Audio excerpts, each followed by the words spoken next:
Bienvenue dans la Bénébule. À l'aube d'une nouvelle ère pour le PAF, paysage audiovisuel français, où le gouvernement souhaite le retour à une forme de l'ORTF, Office de radio-télévision française, sous le nom de France Média, regroupant France TV, l'INA, Radio France et France Média Monde, qui chapeautent RFI et France 24. Revenons sur l'histoire incroyable du PAF, depuis sa création au début des années 30 à aujourd'hui. Je suis Jérémy Forcadell et bienvenue sur Tech It Radio, la web radio des jeunes, dans une petite histoire du PAF, épisode 6.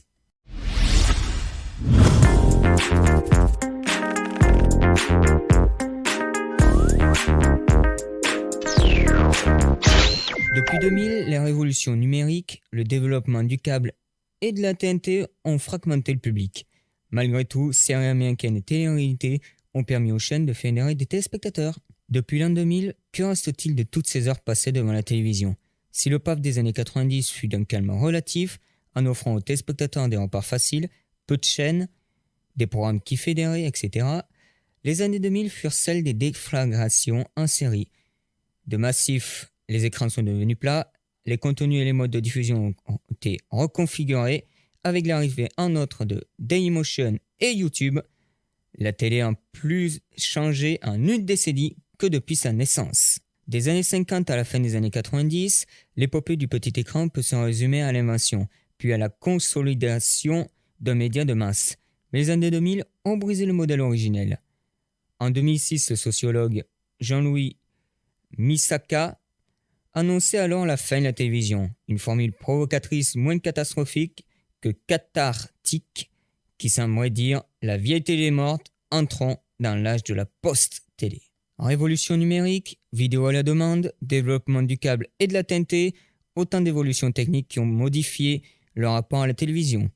Nous sommes maintenant dans l'ère des micro-liens, formes et dispersés, de masse rassemblant toute la famille, le média est devenu de niche et les grandes chaînes fédératrices courent désormais après leur gloire passée. Hormis ces évolutions techniques, synonymes de dispersion des téléspectateurs, les années 2000 ont consacré deux modes de récit, la série américaine et la télé-réalité. Des jeux d'aventure au télécrochet, des tentations séductrices aux expériences carcérales, du coaching au relooking, la télé des années 2000 a délaissé le reality show des années 80-90 pour ce que le critique Eric Troncy a baptisé la reality, l'art de se réinventer une triste réalité. Série et télé-réalité, ces deux inventions narratives ont protégé la télé d'une usure trop rapide, notamment auprès des jeunes promptes à snober un média vieillissant. C'est en 2001, alors que TF1 et M6 s'étaient promis qu'ils ne leur rentreraient jamais dans la course à la télé-réalité, que M6 lance sa première télé-réalité, non pas Love Story, qui est pour certains la première télé-réalité en France, mais une télé-réalité du nom Aventure sur le net. Produite par KM Productions et diffusée sur TFX, une chaîne du groupe M6 et TF1 à partir du 8 janvier 2001, qui ironiquement lancée par les deux groupes qui s'étaient promis de ne jamais en lancer. Qui de plus ? Abid. Suivra Love Story, liant dès son origine les médias télévisés, Internet et le téléphone. Émission qui fera connaître au grand public en prime l'animateur Benjamin Castaldi, bien qu'il fut lancé par Michel Drucker à la fin des années 90. Des émissions quotidiennes sont diffusées, un live est accessible depuis un site internet et les téléspectateurs éliminent les candidats en moyen de leur cellulaire. On se rappellera toujours le premier soir en direct de la scène de sexe entre Loana, future grande gagnante, avec le candidat Jean-Édouard Lipa dans la piscine, les ébats aquatiques étant filmés par les caméras de la production. Moins de mois après le lancement de cette émission, le CSA demande à la chaîne M6 en particulier de respecter les dispositions relatives à l'incitation à la consommation de tabac, de l'alcool et surtout éviter tout dérapage de nature à porter atteinte à la dignité de la personne humaine en rapport avec la scène de sexe, comme je vous expliquais il y a quelques minutes.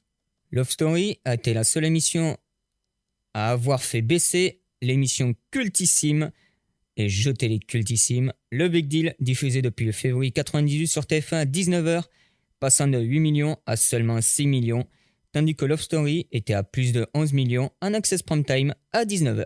S'ensuivit la naissance de Koh-Lanta, sous le nom des aventuriers de Koh-Lanta, non pas en prime, mais diffusé durant l'été 2001 en access prime time à 18h30 le samedi et le dimanche, alors présenté non pas par Denis Brognard, lui était seulement la voix off, il ne le deviendra que lors de la saison 2, qui prit le nom et le format prime qu'on lui connaît aujourd'hui, mais fut animé par l'aventurier Hubert Auriol. Durant cette décennie, la phase d'expérimentation du concept de télé-réalité, reprenant les mêmes recettes transmédia, parmi les émissions dotées de plus gros budget, on peut citer la Star Academy et la Ferme Célébrité. D'autres se contentent de diffusions hebdomadaires comme la Nouvelle Star, ou encore de procédures particulières d'élimination entre candidats et sans intervention du public pour Koh-Lanta. D'autres émissions cultes sont à citer, par exemple Secret Story qui réinvente le concept d'enfermement créé par Love Story tout en rajoutant le concept des secrets. Amour est dans le pré, Popstar qui verra les débuts d'M. Pokora et d'L5 par exemple, et bien sûr les deux plus célèbres, L'île de la Tentation autrefois diffusée sur TF1 dans les années 2000, sur Virgin 17 dans les années 2010 et sur W9 en 2019 et depuis cette année, et bien d'autres émissions cultes.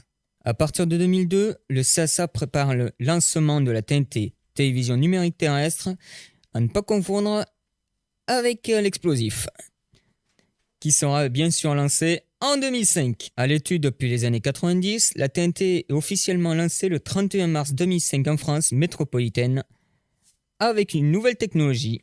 Technologie permet alors de diffuser jusqu'à 6 fois plus de chaînes par fréquence ou par canal de diffusion que la télévision analogique, restreinte à une chaîne par fréquence.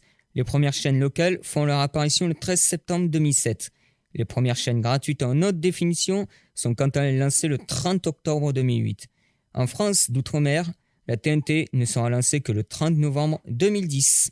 Alors qu'avant, seulement 6 chaînes étaient diffusées en France et d'autres sur le câble, entre 2005 et 2006, lors du lancement de la TNT, la France compta désormais 28 chaînes nationales, 17 chaînes publiques et seulement 11 payantes. En 2005, naît le format des podcasts dans les radios.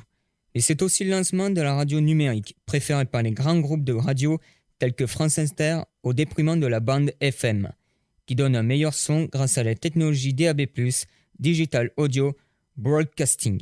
2007, c'est la fin de l'âge d'or de TF1, avec le nouveau patron Nonce Paolini qui décide de virer les animateurs stars tels que PPDA par exemple, d'arrêter des émissions cultes comme la Starac et de réduire drastiquement les budgets alloués à la grille des programmes, passant de plusieurs milliards à seulement environ 600 millions, multipliant l'apparition de nombreuses séries américaines qui fera baisser TF1 en nombre de pourcentage de marché sous la barre symbolique des 30% depuis plus de 20 ans. La fin des années 2000 est marquée par l'apparition de l'écran 16 neuvième, dont les chaînes lui préfèrent au vieux écran 4 tiers utilisé depuis la fin des années 30.